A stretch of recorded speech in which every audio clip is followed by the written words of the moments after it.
2 აგვისტო ბიბლიური წინასწარმეტყველის ელია თესბიტელის ხსენების დღეა. წმინდა ელია წინასწარმეტყველი ქრისტეს მოსვლამდე მე-9 საუკუნეში პალესტინის ქალაქ თესბიტში ცხოვრობდა.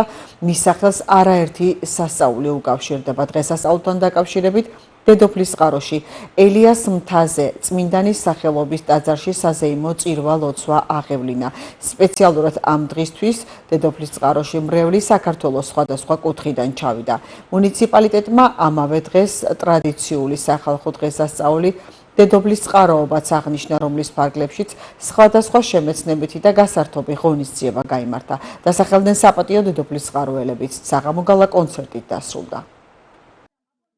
დაიწყო პირველად ელიის მონასტერში გაგზავნა ქართული ჭიდაობით და როგორც ხედავთ ამ არაჩვეულებრივ გარემოში დაგვირგვინდა კონცერტით, სადაც საპატიო დედოფლის წყაროელების გამოვლენა მოხდა.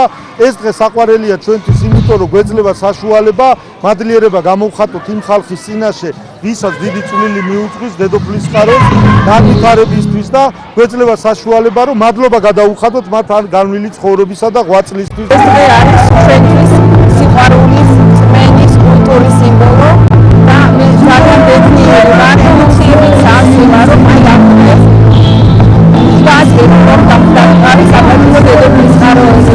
ეს ჩვენთვის არის უკიდურესი პასუხისმგებლობა, ვალდებულება, არა მარტო როგორც პედაგოგის მოსწავლეების წინაშე, არამედ ჩემი რაიონის წინაშე. დღესასწაული ზოგადად დედოფლის წყაროსთვის ძალიან მნიშვნელოვანია.